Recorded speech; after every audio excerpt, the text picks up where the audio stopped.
be with you.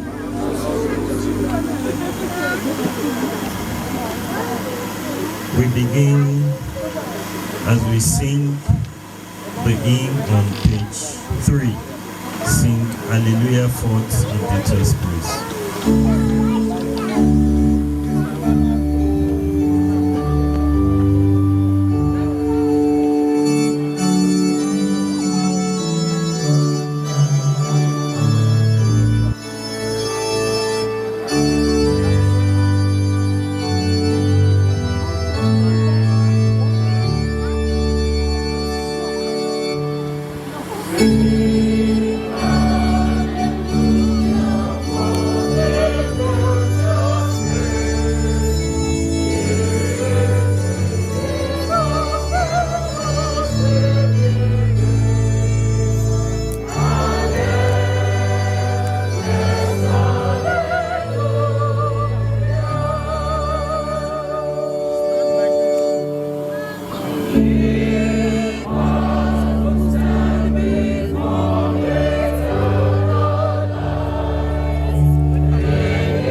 The Lord be with you.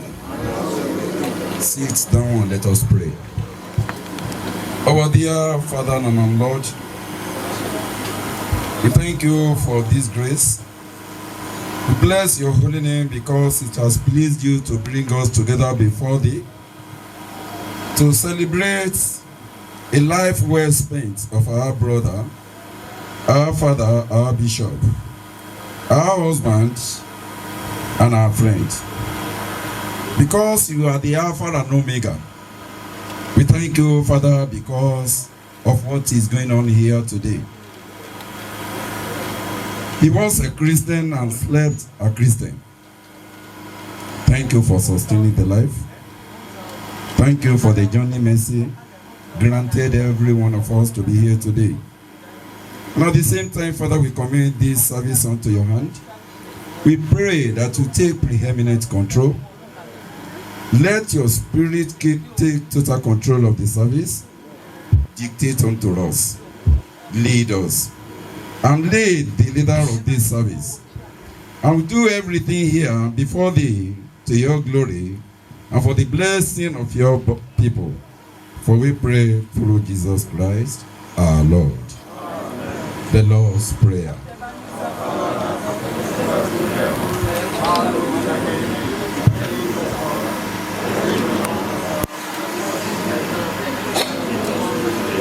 And forgive us our sins, as we forgive those who sin against us, and lead us not into temptation, but deliver us from evil. For thine is the kingdom, the power, and the glory, forever and ever. Amen.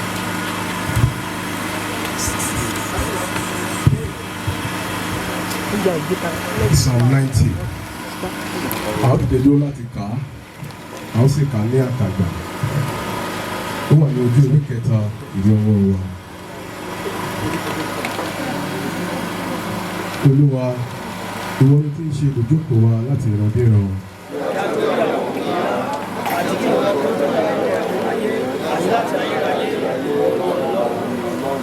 Ìwọ sọ ènìyàn di ìbàjẹ́, ìwọ sì wí pé ẹ padà wá, ẹ̀yin ọmọ ènìyàn.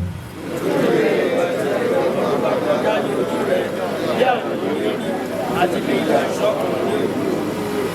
ìwọ́n kó wọn lọ bí ẹni pé sísọ omi, wọ́n dàbí oorun, ní kùtùkùtù wọ́n dàbí koríko tí ń dàgbà sókè. Ní kùtùkùtù ó lé àgbàlagbà ó sì dàgbà sókè, ní àṣálẹ́ àgbé ìgbé rẹ̀ ó sì rọ̀. Nítorí àwa di ègbé nípa ìbínú rẹ, àti nípa ìbínú rẹ ara kò rọ̀ wá. Ọtí tí ẹ̀ṣẹ̀ làwọn iwájú rẹ̀, òun kò bá bẹ lórí ìpínlẹ̀ iwájú rẹ̀. Nítorí ọjọ́ gbogbo yípo lọ nínú ìbínú rẹ, àwa ń lo ọjọ́ wa bí àlá tí à ń rọ́. Àlọ́yọ̀ ló ní ọjọ́ wa yóò sì ṣe pé nípa ti agbára wọn bá tó ọgọ́rùn ọdún, agbára wọn làálàá òkú jẹ́ ni, nítorí pé àjò ó pẹ́ kéde àwa sì fún un. Ta ni ó mọ agbára ìbínú rẹ? Gẹ́gẹ́ bí ẹ̀rù rẹ bẹ́ẹ̀ ni ìbínú rẹ. Bẹ́ẹ̀ ni kí wọ́n fi kọ́ wa láti máa ka yọ ọjọ́ wa, kí àwa kí ó lè fi ọkọ̀ wa sípa ọgbọ́n. Padà Olúwa, yóò ti pẹ́ tó, yóò kó padà nítorí àwọn ọmọ ọ̀dọ̀ rẹ. Àti kí inú wa ló lè máa dùn ní ọjọ́ wa gbogbo. Mú inú wa dùn ní ọjọ́ tí à ń pọ́n wa lójú, àti ọjọ́ tí àwọn rí búburú. Jẹ́ kí iṣẹ́ rẹ kí ó rọ̀ sí àwọn ọmọ rẹ àti òkú rẹ sí àwọn ọmọ rẹ. Tòjẹ́gbà lápapọ̀, ẹ jẹ́ kí ẹwà Olúwa Ọlọ́run wa kó wà lára wa, kí ìwọ kó sì fi iṣẹ́ wa múlẹ̀ lára wa, bẹ́ẹ̀ ni iṣẹ́ ọwọ́ wa kò tó fi ilẹ̀ múlẹ̀.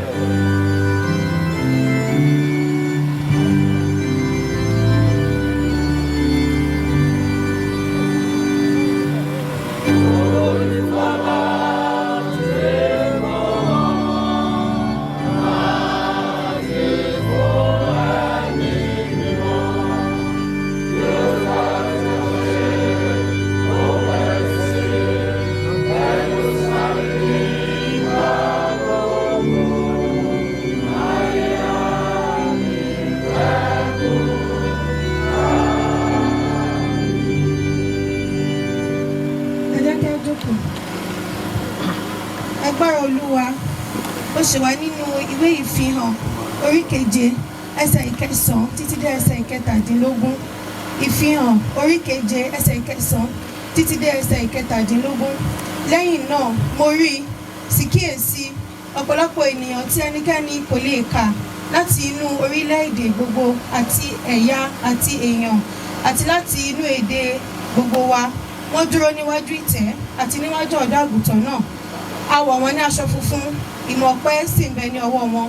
Wọ́n sì kígbe ní ohùn rárá wípé ìgbàlà ni ti Ọlọ́run wa tí ó jókòó lórí ìtẹ́ àti ti ọ̀dọ́ àgùntàn. Gbogbo àwọn áńgẹ́lì sì dúró yí ìtẹ́ náà ká àti yí àwọn àgbà àti àwọn ẹ̀dá alààyè mẹ́rin náà ká. Wọ́n wólẹ̀, wọ́n sì dojúbolẹ̀ níwájú ìtẹ́ náà, wọ́n sì sin Ọlọ́run wípé àmín, ìbùkún àti ògo àti ọgbọ́n àti ọpẹ́ àti agbára àti ipá fún Ọlọ́run wa láé àti láéláé, àmín. Ọ̀kan nínú àwọn àgbà náà sì dáhùn, ó bi mí pé ta ni àwọn wọ̀nyí tí a wọ̀ ní aṣọ funfun nì? Níbo ni wọ́n sì ti wá? Mo sì wí fún wọn pé Olúwa mi, ìwọ ni ó lè mọ̀. Ó sì wí fún mi pé àwọn wọ̀nyí ni ó jáde láti inú ìpọ́njú ńlá, wọ́n sì fọ aṣọ wọn, wọ́n sì sọ wọ́n di funfun nínú ẹ̀jẹ̀ ọ̀dọ́ àgùntàn náà. Nítorí náà ni wọ́n ń ṣe bẹ́ẹ̀ níwájú ìtẹ́ Ọlọ́run, tí wọ́n sì ń sìn ní ọ̀sán àti ní òru nínú tẹ́ḿpìlì rẹ̀. Ẹni tó jókòó lórí ìtẹ́ náà yóò sì ṣíji bò wọ́n. Ebi kì yóò pa wọ́n mọ́, bẹ́ẹ̀ ni òǹgbẹ kì yóò gbẹ wọ́n mọ́, bẹ́ẹ̀ ni òòrùn kì yóò pa wọ́n tàbí òrùkóru. Nítorí ọ̀dọ́ àgùntàn tí ń bẹ ní àárín ìtẹ́ náà ni yóò máa ṣe olùṣọ́-àgùntàn wọn, tí yóò sì máa ṣe amọ̀nà wọn sí ibi orísun omi ìyè. Ọlọ́run yóò sì nu omijé gbogbo nù kúrò ní ojú wọn. Èyí ni ọ̀rọ̀ Olúwa.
olúkúlùkù ohun ni àkókò wà fún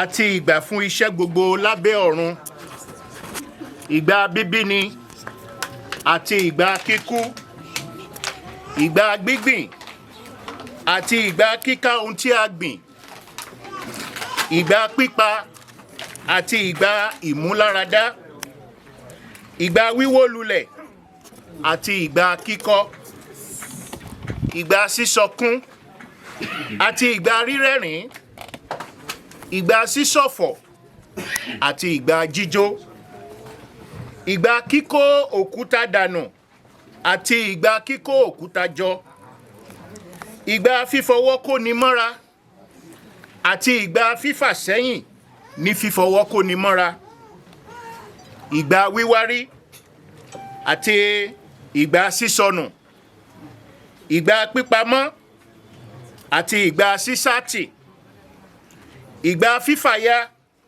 àti ìgbà rírán, ìgbà dídákẹ́ àti ìgbà fífọhùn, ìgbà fífẹ́ àti ìgbà kíkórira, ìgbà ogun àti ìgbà àlàáfíà. Èrè kíli ẹni tí ń ṣiṣẹ́ ẹni nínú èyí tí ó ń ṣe làálàá. Mo ti rí iṣẹ́ Ọlọ́run fífún àwọn ọmọ ènìyàn. Mo ti rí iṣẹ́ tí Ọlọ́run fi fún àwọn ọmọ ènìyàn láti máa ṣiṣẹ́ nínú rẹ̀. Ó ti ṣe ohun gbogbo dáradára ní ìgbà tirẹ̀. Pẹ̀lúpẹ̀lú, ó fi ayérayé sí wọn lé àyà.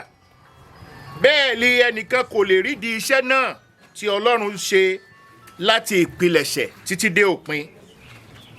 Èmi mọ̀ pé kò sí rere nínú wọn bí kò ṣe kí ènìyàn kó máa yọ̀ kí ó sì máa ṣe rere lí àyà rẹ̀. Èyí ni ọ̀rọ̀ Olúwa.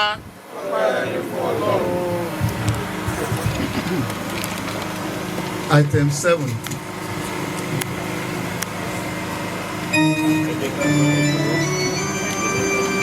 Ẹ jẹ́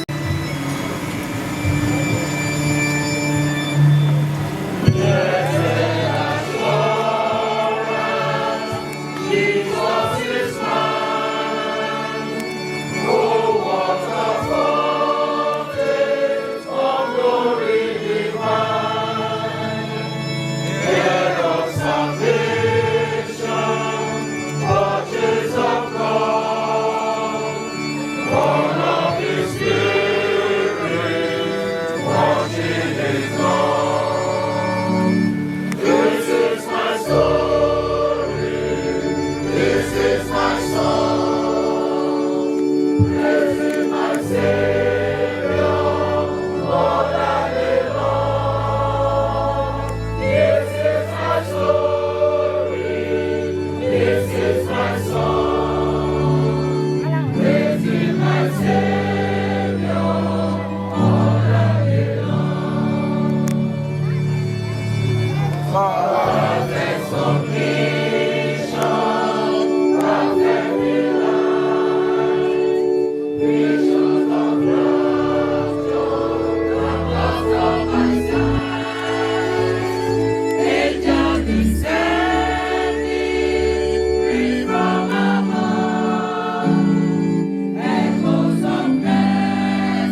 kò fẹ́ kẹ́ni jẹ́ ọ̀pẹ ara ní tàwọn tí ó sùn pé kẹ́ ẹ má bínú jẹ́ gẹ́gẹ́ bí àwọn ìyókù tí kò ní ìrètí. Nítorí bí àwa bá gbàgbọ́ pé Jésù ti kú ó sì ti jíǹde, gẹ́gẹ́ bẹ́ẹ̀ ni Ọlọ́run yóò mú àwọn tí ó sùn pẹ̀lú nínú Jésù wà pẹ̀lú ara rẹ̀. Nítorí èyí yìí làwa ń gbé fún yín nípa ọ̀rọ̀ Olúwa pé àwa tó wà láàyè tí a sì kù lẹ́yìn di àtiwá Olúwa bí ó ti wù kó rí kì yóò ṣáájú àwọn tí ó sùn. Nítorí Olúwa tìkára yóò sọ̀kalẹ̀ láti ọ̀run wá tó ń tí ariwo pẹ̀lú ohùn olórí àwọn áńgẹ́lì àti pẹ̀lú ìpè Ọlọ́run. Àwọn òkú nínú Kristi ni yóò sì kọ́ jíǹde. Nígbà náà la ó sì gba àwa tí ó wà láàyè tí ó sì kù lẹ́yìn sókè pẹ̀lú wọn sínú àwọsánmọ̀ láti pàdé Olúwa ní ojú ọ̀run. Bẹ́ẹ̀ la ó sì máa wà títí láé lọ́dọ̀ Olúwa. Nítorí náà ẹ máa fi ọ̀rọ̀ wọ̀nyí ṣùgbọ́n ara yín nínú èyí lọ́rọ̀ Olúwa. Ẹni fún Ọlọ́run.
Let us pray. At times like this, in Christ alone, our hope is found. In Christ alone, my hope is found. He is my Lord, my strength, my song. This cornerstone, this solid ground.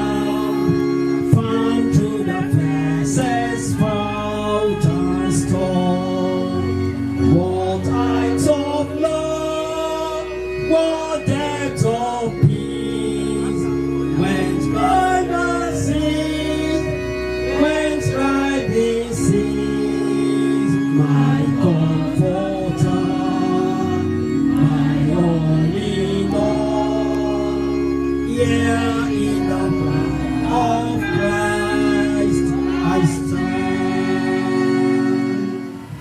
And so, Father in heaven, we stand firmly on the rock of ages. We thank you, Lord, for the life of our Father in the Lord, the Right Reverend Joshua Folusho Taiwo. Thank you, Lord, for the wonderful life he has lived. My Father in the Lord, my bosom friend, my teacher, pronunciation teacher. We were ordained the same day. We thank you, Lord, for the legacies he has left in your vineyard.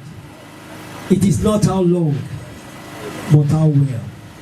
Thank you for the milestones reached, even throughout the Anglican Communion, beginning with the Crowder Radio to the ACNN and becoming the Lord Bishop.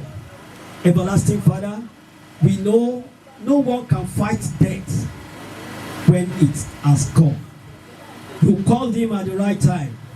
We are not mourning, but we are looking at the legacies of this great icon. All the good things he has left behind. And we know, Lord God, that you be with the wife, our Mama, Henrietta Olufumilayo Taiwo, and the entire children and the grandchildren. The Lord God, we cover each and every one of them with the blood of Jesus. Mama, èèyàn méjì tó di tèèyàn kan kò ní ṣòro ṣe láti gbé fún yín.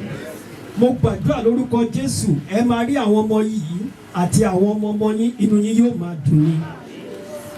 Gbogbo ibi tó bá kù díẹ̀ káàtó, Olúwa yóò lànà fún yín. Torí Olúwa sọ pé ẹ tó bá gbẹ́kẹ̀lé Olúwa lóun ó tún ọ̀nà wọn ṣe. Olúwa á tún ọ̀nà yín ṣe. Bí a bá wà lásìkò yìí, a máa béèrè wípé a ti rí Olúwa tẹ́ ṣe pè wọ́n sọ́dọ̀ lásìkò yìí. But who are we to query God? The Lord God giveth and he taketh. Blessed be the name of the Lord. And so, Lord God, we soak this family into the blood of Jesus. That wherever they go, the hand of favor of God will follow you. Ibikíbi tẹ́ bá lọ, ọwọ́ àti ọwọ́ Ọlọ́run á máa wà lórí yín. Ibikíbi tẹ́ bá tẹ̀, ibikíbi tẹ́ bá máa dé, the auction to function the Lord will grant unto you. Lines will continually fall unto you in pleasant places, and surely you will have a goodly heritage. No weapon, no illness fashioned against you will prosper. We will continue to celebrate you. We will continue to celebrate your successes, and the Lord will be with you. Every time you have cause to think about Baba, you will smile and rejoice, because his works will continually work for him, and we will always remember him for good. I cover you with the blood of Jesus, and I say and I prophesy, it shall be well with you. It shall be well with your work. You will continue to move from step to step. Ẹ máa lọ láti ipá dé ipá, ẹ máa lọ láti agbára dé agbára. Ògo Ọlọ́run yóò sì máa tọ́nú ẹ̀yin. Sábẹ́ àánú, sábẹ́ ìkẹ́, sábẹ́ ẹ̀gbẹ́ Olúwa ni mo fi gbogbo yín sí. Olúwa yóò wà pẹ̀lú yín. Olúwa yóò dì yín mú. Olúwa yóò ṣe ohun tí ń ṣe tí ń láṣẹ pé yóò sì máa dára fún yín. Torí bí a ti gbàdúrà ní orúkọ Jésù Kristi Olúwa wa.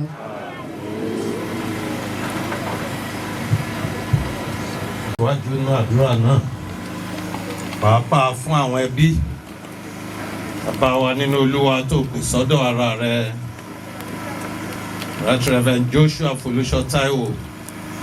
Father, we commit all his family members unto you.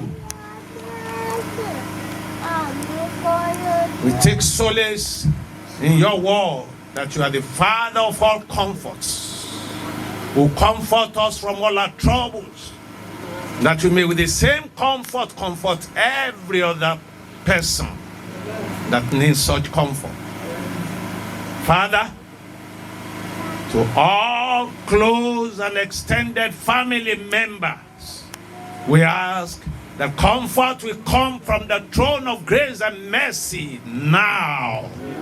In the name of Jesus Christ.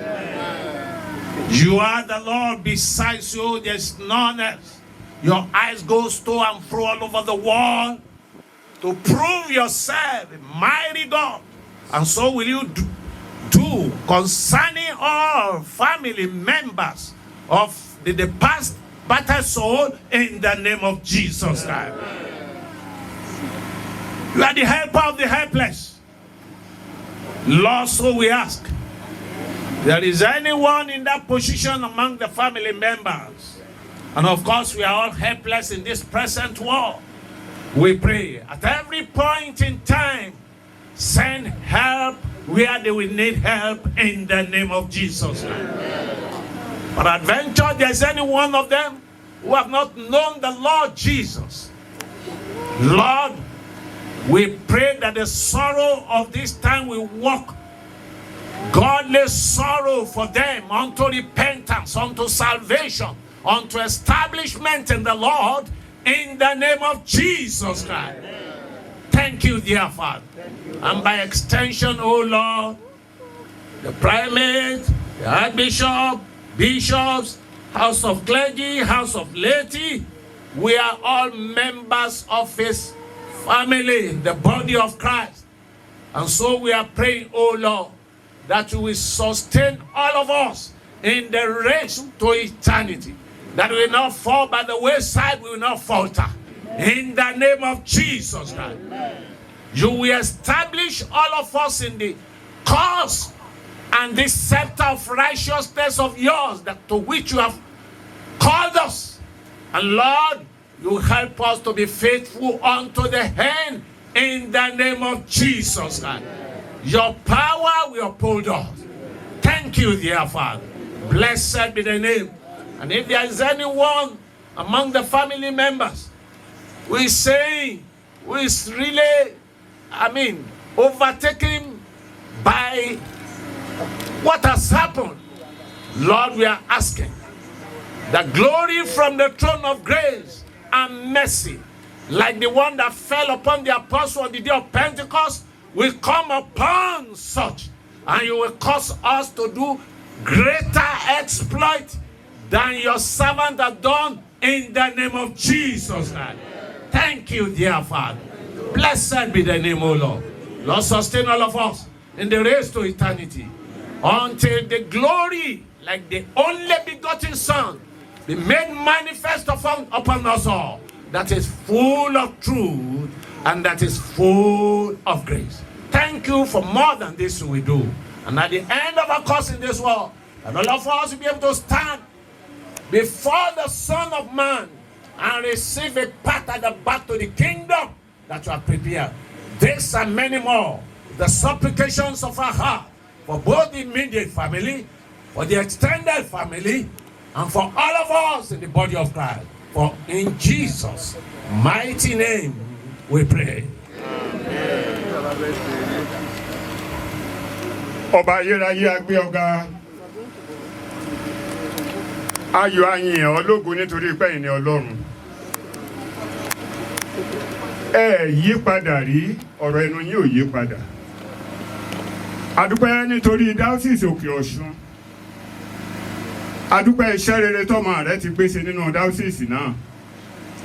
A dúpẹ́ àǹfààní èyí tẹ́ fún ọmọ yín láti ṣe nínú Dáúsìsì náà. A dúpẹ́ ibi tá a ti bẹ̀rẹ̀, a dúpẹ́ ibi tá a ti bá dé.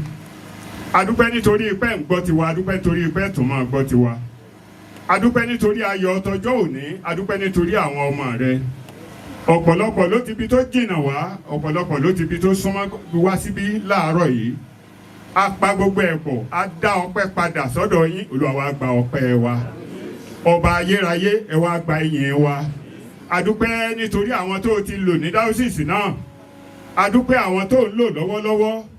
A dúpẹ́ nítorí ọmọ rẹ, èyí tó jẹ́ pé o fẹ́ràn ju àwa lọ. Ó ti pè sọ́dọ̀ ara rẹ̀, àwa gbàdúrà ní orúkọ Jésù, Olúwa fún ọ ní ìsinmi àlàáfíà. Dáúsìsì náà dọwọ́ rẹ, ìtẹ̀síwájú làwa tọrọ, Olúwa wa fi lé wa lọ́wọ́. A gbàdúrà fún àwọn ọmọ ìjọ níbikíbi tí wọ́n wà, yálà ní tòsí tàbí ní jìnnà réré. Afẹ́fẹ́ àdúrà yìí, Olúwa jọ̀ọ́ fẹ́ lò wọ́n ní orúkọ Jésù. Ibikíbi tí wọ́n wà, ohun tí wọ́n bá ti dáwọ́lé, Olúwa jọ̀ọ́ yọrí sí rere. Àti lọ àti bọ̀ wọn, má jẹ́ ó méwu lọ́wọ́. Ohun tí múyàn tí fi jáde tí kìí fi wọnú ilé rẹ̀, má jẹ́ ó ṣẹlẹ̀ sí wọn. A gbàdúrà fáwọn òjíṣẹ́ Ọlọ́run èyí tí wọ́n ń ṣiṣẹ́ ń bẹ̀ lọ́wọ́lọ́wọ́. A gbàdúrà fáwọn òjíṣẹ́ Ọlọ́run tí wọ́n ń ṣiṣẹ́ ní Church of Nigeria as a whole. Ní orúkọ Jésù, ààbò rẹ, Olúwa jọ̀ọ́ wà lórí wa. Ogun àyọlọ, má jẹ́ ó ṣẹlẹ̀ sí wa. Ikú òjijì, má jẹ́ ó ṣẹlẹ̀ sí wa. Ikú àìtọ́jọ́, má jẹ́ ó ṣẹlẹ̀ sí wa. Ẹ̀mí mímọ́ la fẹ́ kó darapọ̀ ní orúkọ Jésù mọ́ iṣẹ́ wa, Olúwa jọ̀ọ́ rí bẹ́ẹ̀. Ẹ̀mí mímọ́ iṣẹ́ kàn ọ́, òjò ẹ̀mí mọ́, Olúwa rọ̀ lé wa lórí. Ìmísí, your inspiration, we want it. Father, blow it unto us in the name of Jesus. Ọlọ́run ayérayé, ibikíbi táwọn ọmọ rẹ̀ ó ti máa ṣiṣẹ́, ìyípo padà máa ń wà. Ní orúkọ Jésù, Olúwa máa bá wọn lọ. Ibi tẹ́ wọ́n bá ti fẹsẹ̀ wọn tẹ̀, aṣọ wọn di àpótí ẹ̀rí, Olúwa wá àyè fún wọn. Olúwa fi iṣẹ́ náà rọ̀ wọ́n lọ́rùn. Má jẹ́ kí wọ́n fi ọmọ kíṣẹ́ ìránṣẹ́, má jẹ́ kí wọ́n fi aya kíṣẹ́ ìránṣẹ́. má jẹ́ kí wọ́n fi ara wọn kíṣẹ́ ìránṣẹ́ iṣẹ́ náà Olúwa fi rọ̀ wọ́n lọ́rùn ní orúkọ Jésù. Olúwa fi rọ̀ wọ́n lọ́rùn. A gbàdúrà fún gbogbo àwọn obìnrin dáúsìsì wa, iṣẹ́ wọn Olúwa fi rọ̀ wọ́n lọ́rùn. Abiyamọ ni wọ́n, àwọn tí wọ́n ń tọ́jú ọmọ ọlọ́mọ Olúwa bá wọn tọ́jú ọmọ tiwọn ní orúkọ Jésù. Má jẹ́ kí wọ́n fojú sọkún ọmọ ní orúkọ Jésù. Olúwa má jẹ́ kí wọ́n fojú sọkún ọmọ. Abẹ̀bẹ̀ fáànú ní dáúsìsì yìí Olúwa wá ṣàánú fún wa lórí iṣẹ́ wa. Olúwa ṣàánú fún wa lórí ìgbésẹ̀ wa. Olúwa ṣàánú fún wa. Iṣẹ́ tọ́mọ rẹ ti ẹ̀ṣẹ̀ fi lọ́lẹ̀ gbogbo Olúwa wa mí sí. Bíbélì wípé bí Paul ń gbìn tápò ló ń bomi rin, tí ó bá sí bùkún rẹ nínú ẹ̀ asán ni. Òjò bùkún rẹ Olúwa rọ̀ lé wa lórí nínú dáúsìsì náà. Olúwa rọ̀ lé wa lórí lákòókò yìí. Òkè ìṣòro ló jẹ́ fún wa. Olúwa sọ́ di pẹ̀tẹ́lẹ̀. Olúwa pa wá lẹ́rìn ayọ̀. Olúwa fún wa níṣẹ́gun. Mo ní Olúwa fún wa níṣẹ́gun ní orúkọ Jésù. Ẹ̀ṣẹ̀ tá a ṣẹ̀ lókè Ọ̀ṣun, tírú àwọn nǹkan báwọn fi ń ṣẹlẹ̀ sí wa ní orúkọ Jésù Olúwa dáríjì wá ní gbogbo ọ̀nà tá a fi ṣẹ̀. Olúwa dáríjì wá. Ìtẹ̀síwájú jẹ́ ọmọ dé bá wa, ayọ̀ jẹ́ ọmọ jẹ́ tiwa. Nígbà tá a bá sì parí eré ìje wa láyé yìí, tá a farahàn níwájú ìdí ìtẹ́ àánú ní orúkọ Jésù Olúwa dé wa ládé ògo, ká lè máa yọ̀ ká sì máa gbé yín ga. Ògo ni forúkọ mímọ́ yín lórí àfìgbàgbọ́ béèrè lórúkọ Jésù Kristi Olúwa wa. Àdúrà ń tẹ̀síwájú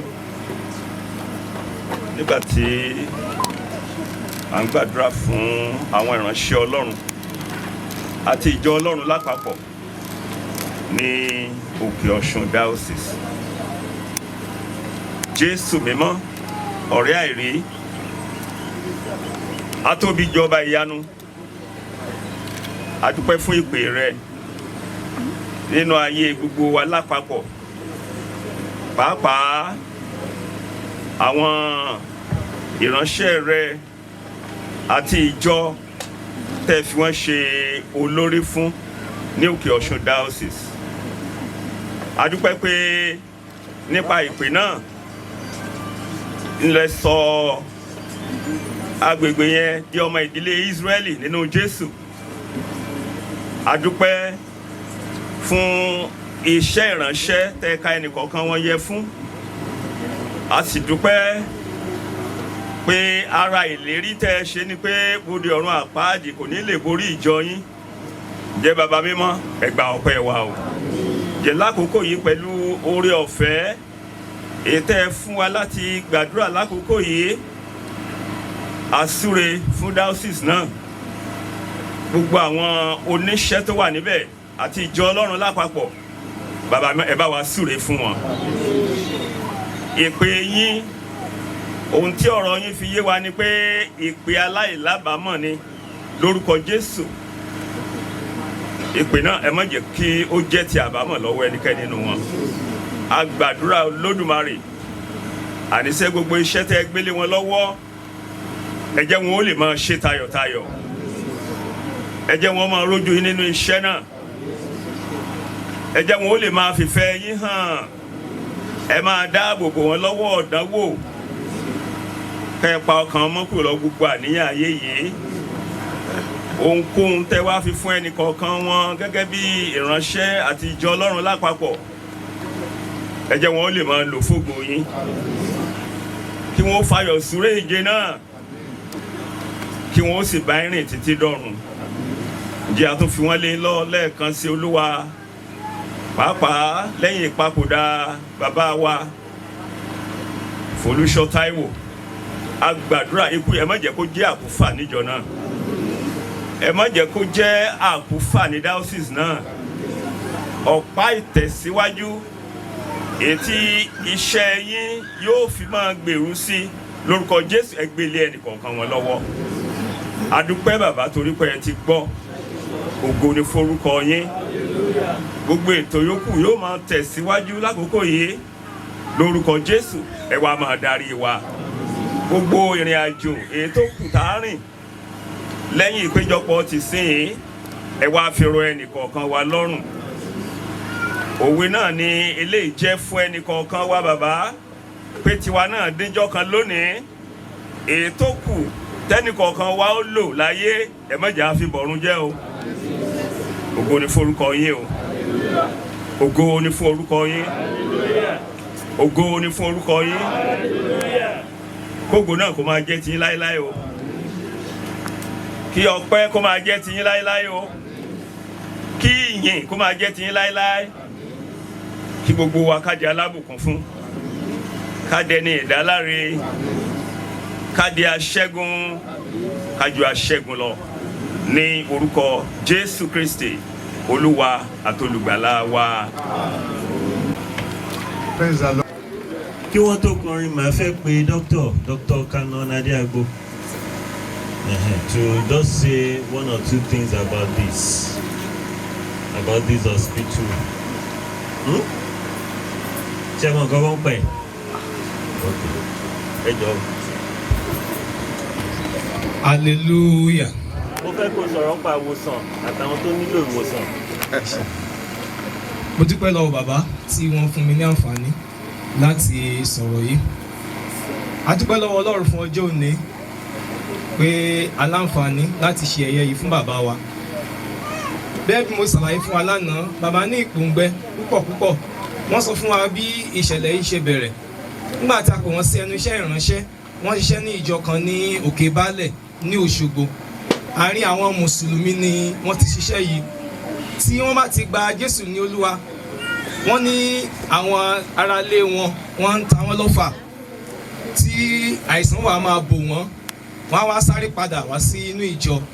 Táwọn bá ti gbàdúrà fún wọn tán, àwọn ní dókítà kan lẹ́gbẹ̀ẹ́ àwọn tí ó lọ tí àwọn ó taari wọn sí, táwọn bá pé kí wọ́n máa ṣe ìwòsàn wọn lọ. Níbẹ̀ àwọn Ọlọ́run ràn wọ́n lọ́wọ́ níbẹ̀ tí iṣẹ́ ìránṣẹ́ àwọn fi lè gbilẹ̀ ní àárín àwọn Mùsùlùmí. Àwọn abọ́ Ọlọ́run sọ̀rọ̀ ní àsìkò yẹn pé tí o bá fún àwọn ní àǹfààní láti dé ibi gíga nínú iṣẹ́ ìránṣẹ́ nínú ìjọ Anglican, ó wu àwọn pé kí ìjọ Anglican kó ní ilé ìwòsàn ńlá kan tí yóò lè máa lò gẹ́gẹ́ bí ohun èlò fún iṣẹ́ ìránṣẹ́ àdúrà àti ti ìwòsàn. Gbàrà tí wọ́n dé Òkè Ọ̀ṣun, wọ́n ní ẹ̀jẹ̀ táwọn jẹ́ fún Ọlọ́run on 24th of November ni wọ́n ti pè wá pé ẹ̀jẹ̀ yẹn àwọn fẹ́ mú ṣẹ. A dẹ̀ bẹ̀rẹ̀ iṣẹ́ lórí ilé ìwòsàn náà. Wọ́n ti ṣètò gbogbo ètò sílẹ̀, all the plan, all the architectural design, everything is ready. Ó ti wà approved. So 50 beds hospital ni. Nígbà tí ó kù ọ̀sẹ̀ kan tí wọ́n máa kú, wọ́n pè mí kí wọ́n wá wọn ní ibi ilé ìwòsàn tí wọ́n wà. Ìbéèrè tó kọ́kọ́ béèrè lọ́wọ́ mi ni pé ṣé mo ti rìn káàkiri ilé ìwòsàn yẹn wò, Babcock Teaching Hospital. Mo ní bàbá mo ti yẹ̀ wò. Wọ́n ní this is my vision for Anglican Communion. Torí náà ètò tí bàbá ní pé kí ìjọ Anglican kó lè ní ilé ìwòsàn kan tí ó rinlẹ̀ tí ó sì lè wà fún gbogbo àgbáyé. Torí náà pẹ̀lú ìyọ̀ǹda màmá, nígbà tí a wò ó ti ṣẹlẹ̀ tán, màmá ní ìran yìí kò gbọdọ̀ lọ bẹ́ẹ̀, pé inú bàbá ò lè dùn lọ́run tí ìran yẹn tí ìjọ Anglican ò bá ní ilé ìwòsàn kan tí gbogbo àgbáyé lè mọ̀ pé ilé ìwòsàn ńlá kan ni. Tí bàbá tẹ̀ pé 67 day bá lè kọ́ Babcock Teaching Hospital, pé kí ló lè ṣe ní gbogbo Nàìjíríà tí Anglican Communion kò lè ní ilé ìwòsàn kan tí a lè tọ́ka sí. Wọ́n dáwọn tí bọ́ lọ́run pinnu. So màmá wa ti pinnu, wọ́n pinnu pẹ̀lú àwọn ọmọ, pẹ̀lú àwọn èèyàn kan tí ó súnmọ́ bàbá láti dá ohun tí a pè ní Bishop Folúṣọ́ Táíwò Foundation sílẹ̀. Àti wọ́n ti ṣiṣẹ́ àti rẹ́gísítà rẹ̀. Ohun iṣẹ́ rẹ̀ máa parí títí Tuesday ní Corporate Affairs Commission. Àti open account ní sílẹ̀ fún foundation yẹn, pé gbogbo owó tí ó bá ti ń wọlé kí iṣẹ́ yẹn máa ṣe kí ni kó máa lọ. Pẹ̀lú orí ọ̀fẹ́ owó tó wọlé lánàá, màmá ti fún wa ní ìyọ̀ǹda pé ní ọjọ́ Monday iṣẹ́ yẹn gbọ́dọ̀ tẹ̀síwájú, pé ká lọ gbowó yẹn ó dẹ̀ máa lọ bẹ́ẹ̀. So nǹkan tí ó wà lọ́kàn dé, mo dẹ̀ mọ̀ wípé tí bàbá sọ fún mi ni wípé ọdún 3 làwọn fẹ́ fi kọ́ ilé ìwòsàn náà, pé ọdún 2 tó kù táwọn ó lò gẹ́gẹ́ bí bíṣọ́ọ̀bù táwọn kàn fi ṣe gbogbo àwọn nǹkan tó bá kù láti ṣe lẹ́gbẹ̀ẹ́ rẹ̀ tó consolidate it. Àmọ́dẹ̀ gbàdúrà pé ọdún 3 yẹn láwọn fi kọ́. 2 tó kù gbogbo nǹkan tó bá yí ká àti gbogbo àwọn iṣẹ́ yòókù tí wọ́n ní lọ́kàn tí wọ́n ti sọ fún wa. Gbogbo iṣẹ́ wọn bàbá mi ò mọ̀, ṣùgbọ́n wọ́n mọ̀ pé àkókò kékeré ni àwọn ní. wọ́n ń sá eré kíkakíka tí gbogbo ẹni tó bá wà lẹ́gbẹ̀ẹ́ wọn gbogbo nǹkan tí ń bẹ lọ́kàn wọn ni wọ́n ṣíà pẹ̀lú wa gbogbo dẹ̀ gbàdúrà gbogbo àwọn nǹkan wọ̀nyí ni yóò wá sí ìmúṣẹ torí náà mo rọ ẹnìkọ̀ọ̀kan wa láti jọ darapọ̀ láti mú ètè bàbá ṣẹ yóò dára fún wa lórúkọ Jésù. Bank United Bank of Africa UBA account name Bishop Folusho Taiwo Foundation account number 2174505963 2174505963. Praise the Lord. Ẹ jọ̀ọ́ mo fẹ́ kí a tọwọ́ bá pọ̀ although wọ́n kọ pé happy funding but we want it for that foundation. Mo fẹ́ ká tọwọ́ bá pọ̀ a máa fi owó tó dára sínú ẹ̀ a dẹ̀ máa gbàdúrà lé.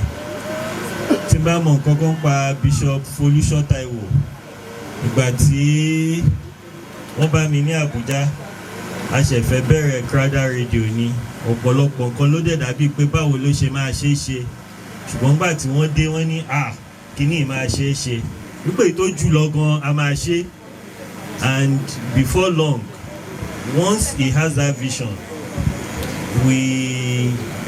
it became a reality and today I'm happy to see ACNN TV here also. You are welcome in Jesus' name. That shows when God gives him an idea, he only needs support. God will do it in Jesus' name. Chairman of ACNN TV, all the way from the Primate's office in Abuja, has requested for just a few minutes to say something about our Lord Bishop.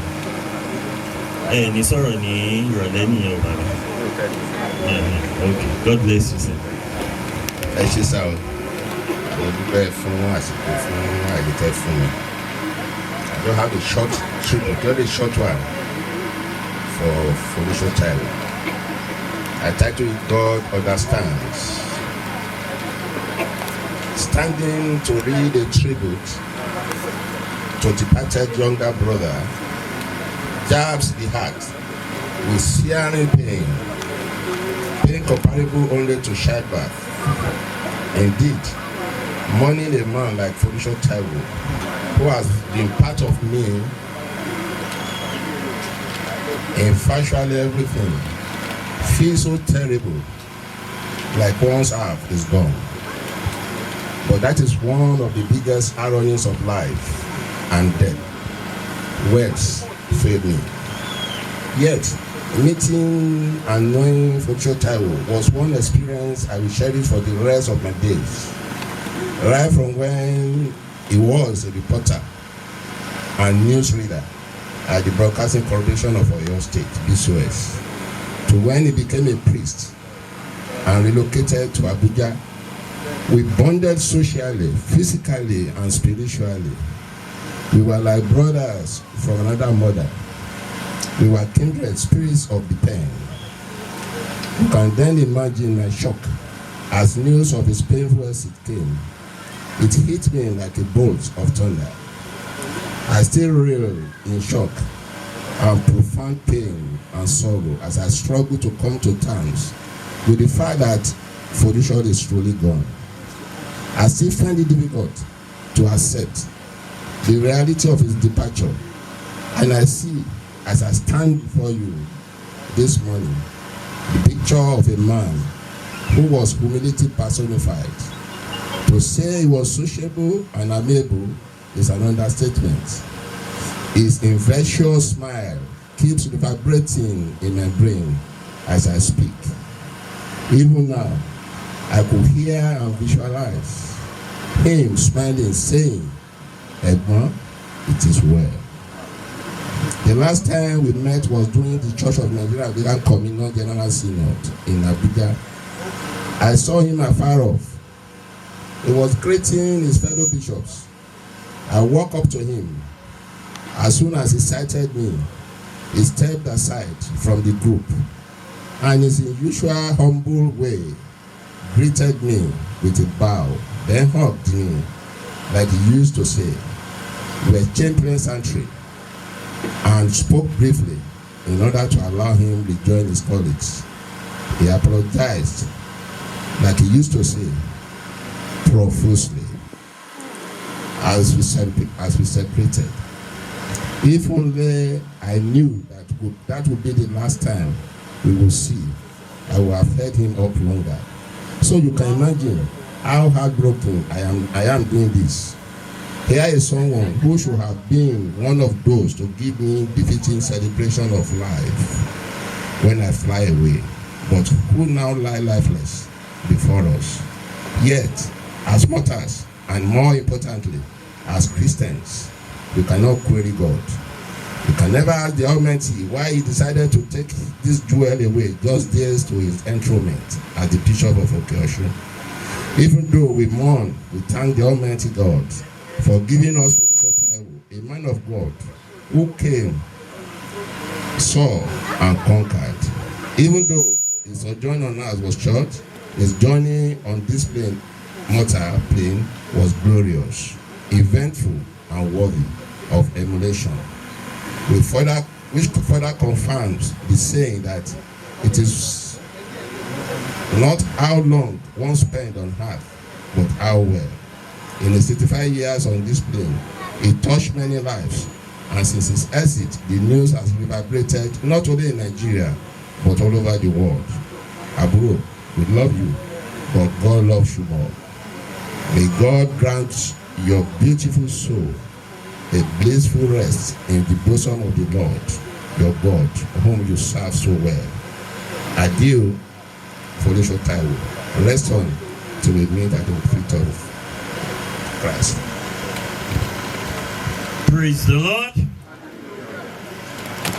Ọlọ́run á fi ọ̀run rere kẹ́ gbogbo wa o. I will want to invite one of the children to just give a short vote of thanks. Lord. The Lord's name be praised. Lord Bishop, thank you. On behalf of the entire family of our father, I want to sincerely thank everyone for finding time to come and do this occasion. We thank you.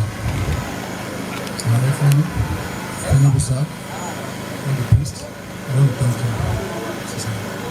Our mothers, our choristers, everybody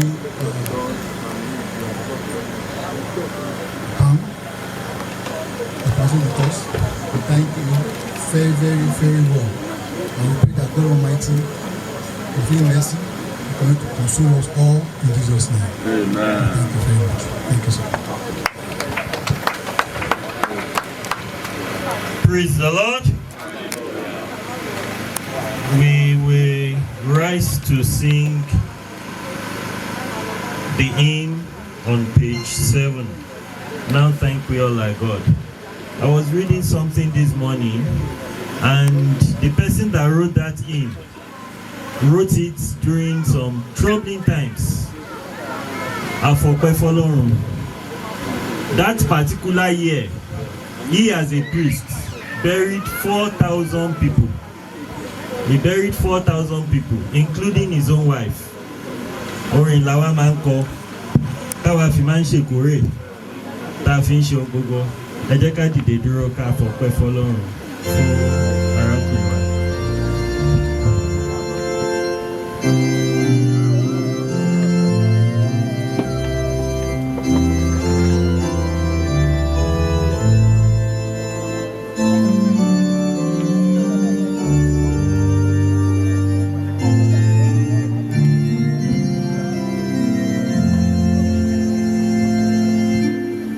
Now thank we all our God.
wondrous things that you continue to do. We thank you for the wonderful life that our brother, our father lived. Father, be exalted in Jesus' name. Amen. We thank you for the hope he has inspired in many lives. We thank you for the many he has brought to the way, to the path of righteousness. Father, be exalted in Jesus' name. Amen. We thank you because we know henceforth it will shine as brightly as the stars. Father, be exalted in Jesus' name. Amen. For the opportunity we've had to sing to you, not morning songs, but songs of thanks and praises. The opportunity we have to sing unto you, saying that we know you live, and so Bishop Folusho Taiwo continues to live.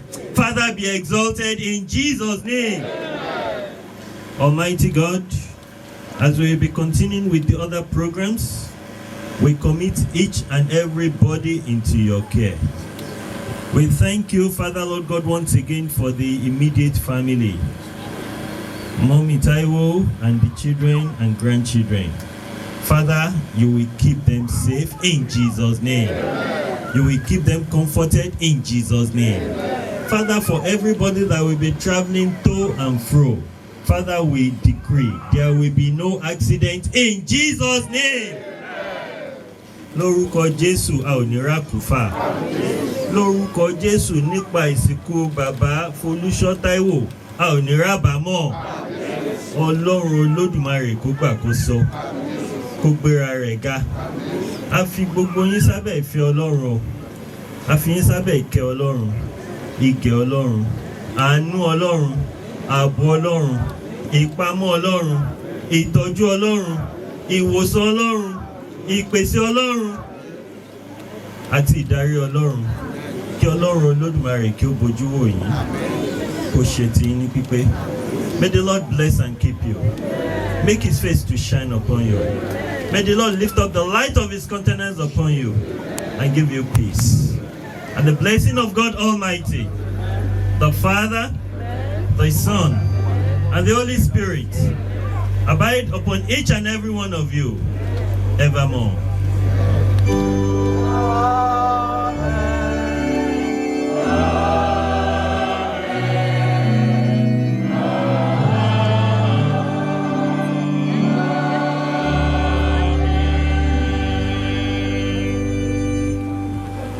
Go in peace to love and serve the Lord. In the name of Christ. Amen.